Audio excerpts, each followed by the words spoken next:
Well, and I don't. Ladies and gentlemen, a pause, a fumble, and a sudden question every single where. Welcome to TimesXP's War Report with me, Triti Yatri.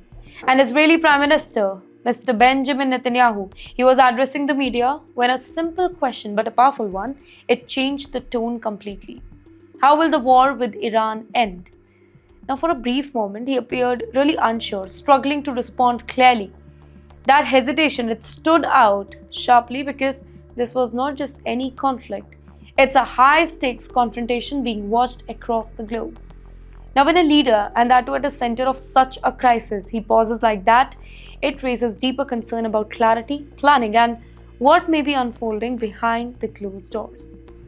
But then the tone shifted. From uncertainty, Netanyahu moved towards strategy. He began outlining a bold and ambitious mission here. Not just about ending the war though, but about reshaping the global energy routes in the way that could change the geopolitics for decades. Well, he suggests bypassing the risky maritime choke points like the Strait of Hormuz, a region constantly under threat due to the tension with Iran. By building major oil and gas pipelines across the Arabian Peninsula, well, these pipelines, they would connect directly to Israel's Mediterranean port, creating an alternative energy corridor that completely avoids one of the world's most dangerous shipping lanes. You know what? If it is implemented, then this could reduce dependency on vulnerable sea routes, lowering the risk of supply disruption and giving Israel a more central role in the global energy transit.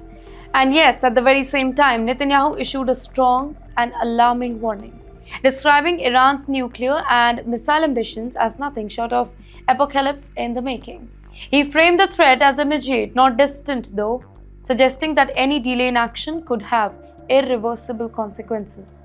With that, he also emphasized that this is not just Israel's battle anymore, but part of a larger global confrontation, praising Donald Trump. Yes, he highlighted how the US and Israel are aligning in their objectives, working together to counter what they see as a growing threat from Tehran.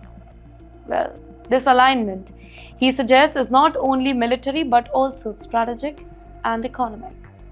In the end, beyond the headlines, his remarks hint at something bigger, a potential shift in how wars are fought and resolved. Instead of focusing only on military victory, the discussion is now expanding into infrastructure, trade route, and long-term geopolitical influence.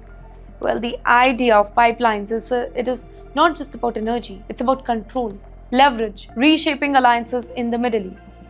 And now the key question is whether this is truly a roadmap towards ending the conflict or perhaps a sign that war is entering a more complex and prolonged phase where strategy goes far beyond the battlefield.